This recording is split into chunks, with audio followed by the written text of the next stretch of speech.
আসসালামু আলাইকুম প্রিয় দর্শক, আশা করি সবাই ভালো আছেন। আজকে দুবাই ভিসা প্রত্যাশীদের জন্য আজকে নতুন আরেকটি ভিডিও নিয়ে আসলাম। আজকের এই ভিডিওতে আলোচনা করব হাই প্রফেশনাল ভিসা সম্পর্কে এবং সেই ভিসাগুলো আপনিও পেতে পারেন। আমি কিভাবে হাই প্রফেশনাল ভিসায় দেশের বাইরে এসেছি সম্পূর্ণ বিস্তারিত আজকের এই ভিডিওতে আলোচনা করব।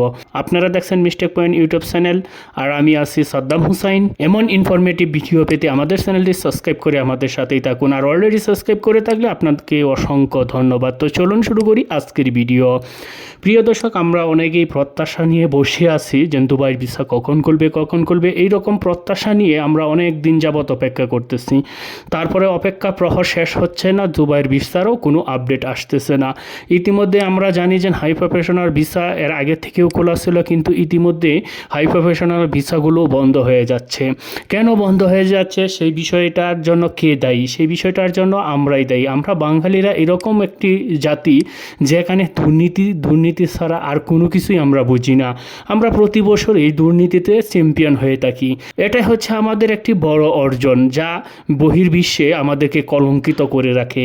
প্রিয় দর্শক, আপনারা জানেন যে দুবাইয়ের হাই প্রফেশনালের ভিসা চালু ছিল, কিন্তু এই ভিসাগুলো বন্ধ হয়ে গেছে।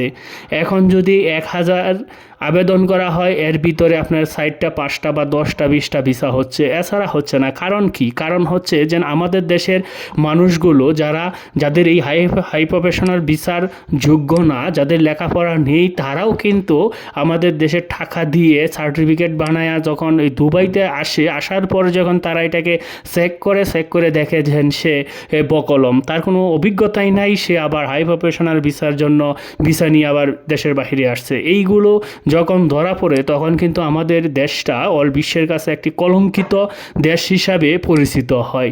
কারণ আমরা দুর্নীতিগ্রস্ত মানুষ। আমাদের দেশের পরিস্থিতি এবং সিস্টেম সব কিছু হচ্ছে দুর্নীতিতে ভরা। ইতিমধ্যে এরকম ঘটনাই ঘটেছে অনাকাঙ্ক্ষিত, যেগুলো আমরা আশা করি নাই সেইগুলো ঘটনাই ঘটেছে। যেন হাই প্রফেশনালের ভিসা নিয়ে যখন দেশের বাইরে আসছে, তার সার্টিফিকেটও জাল, তার সব কিছু জাল। কারণ একজন ডাক্তারও ট্রেনিং করা ব্যক্তি যখন আসার পর সে নার্সের কি এক্সপিরিয়েন্স আছে সেটাই সে বুঝে না, সে তার সার্টিফিকেটটা সে নিজে পড়তে পারে না। তাহলে বুঝেন যে আসলে আমরা কতটা দুর্নীতিতে এগিয়ে আছি। এই সব কারণে দুবাইয়ের শেখেরা আজকে বাঙালিদেরকে বিশ্বাস করতেছে না। বাঙালি বলতেছে, তোমাদেরকে কাকে বিশ্বাস করব?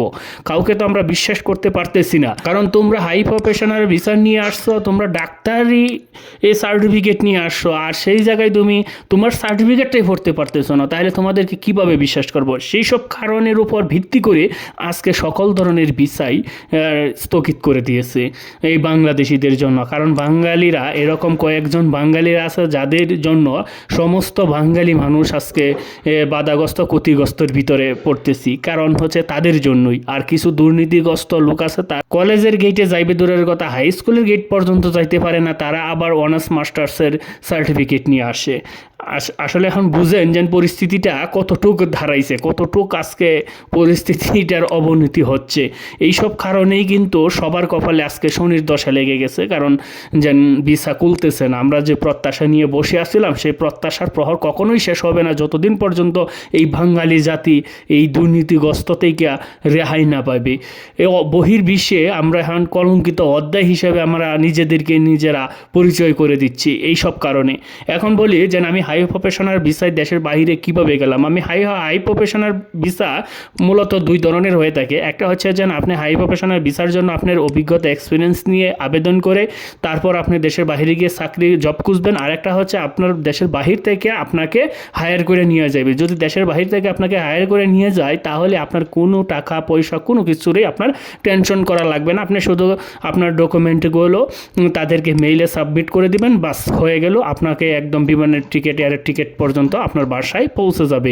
এই রকমই হয়েছে আমার বেলায়ও। আমাকেও দেশের বাহিরে আমাকে হায়ার করার জন্য বড় একটি কোম্পানি আমাকে করেছে।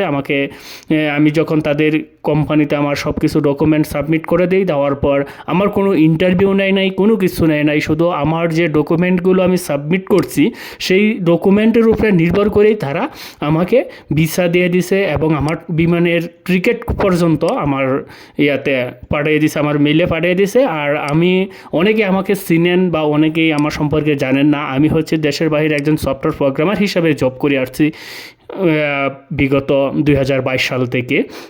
করোনার মধ্য থেকেও কিন্তু আমি এসেছিলাম, যে সময় করোনার একটা প্রভাব ছিল, একদম শেষ হয় না সেই পর্যায়েও আমি এসেছিলাম। সেই পর্যায়ে কিন্তু ভিসা সব বন্ধ ছিল, তারপরেও আমার ভিসাটা হয়েছিল। সেগুলো আমি কোনো কিছুই করি নাই, বা আমি কোনো এজেন্সি বা কোনো দালাল চক্র বা কারো কাছে আমি যাই নাই।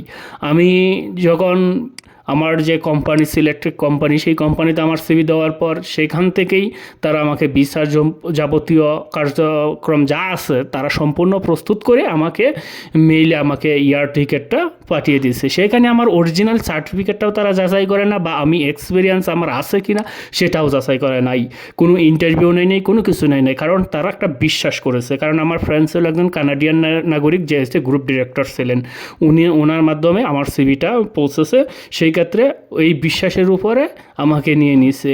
নেওয়ার পর তো ইনশাল্লাহ সব কিছু মিলে সবই ঠিক আছে। এখন ধরেন যে এরকম সুযোগ পাওয়ার পরে যদি আমার যদি এরকম এক্সপিরিয়েন্স না থাকা সত্ত্বেও আমি যদি সফটওয়্যার প্রোগ্রামার হিসাবে আমি দেশের বাহিরে হাই প্রফেশনের ভিসায় যেতে চাইতাম, যদি যাইতাম, তাহলে যদি আমি কাজ না জানতাম, সেই প্রজেক্টে যাওয়ার পর আমার অবস্থাটা কি হইতো আপনারাই বুঝেন। যেন আমাকে তো অবশ্যই বাদ দিয়ে দিত, কিন্তু পরবর্তীতে আমাদের দেশের মানুষের উপর যেন একটা আস্থা বিশ্বাস ছিল সেটা তারা আর রাখতো না।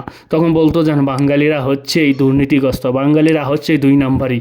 ভাই, যারা এরকম দুর্নীতিগ্রস্ত আছেন, দুই নাম্বারই করেন, আমি বলবো যে আপনারা কয়েকটা টাকার জন্য আপনার নিজের ফ্যামিলিটাকে একটু সুন্দর করে সাজানোর জন্য, বা আপনার নিজের ফ্যামিলিটাকে উন্নতি করার জন্য আপনি আরও 1000 মানুষের জীবন ধ্বংসের দিকে নিয়ে যাচ্ছেন। সেইগুলা করবেন না।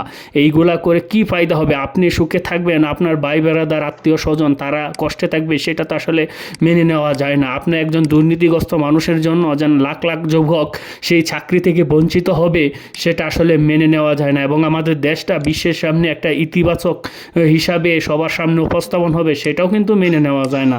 এই ভার সম্পূর্ণটাই আমাদের। আমরা আজকে মানুষ হিসাবে, বাঙালি জাতি হিসাবে আজকে লজ্জিত, আজকে নিজেকে পরিচয় দিতেও লজ্জাবোধ করি, কারণ কিছু দুর্নীতিগ্রস্ত মানুষের জন্য। যাই হোক প্রিয় দর্শক, আশা করি সবাই বুঝতে পারছেন, সবাই সতর্ক থাকবেন। এই দুর্নীতির রাস্তা কেউ বেছে নেবেন না। সৎ পথে উপার্জন করে, হালাল পথে উপার্জন করে জীবিকা নির্বাহ করবেন। হালালের সতেই আপনার কল্যাণ নিহিত আছে, আরামে কখনোই কল্যাণ নাই। হয়তো বা সাময়িক সময়ের জন্য কিছু অর্থ পাবেন, পরবর্তী সময় আপনার অনেক কষ্টে যাবে। যাই হোক, সবাইকে আল্লাহ তাআলা সহি বুঝ দান করুক। আজকে আবার মতন বিদায় নিলাম, দেখা হবে পরবর্তী ভিডিওতে।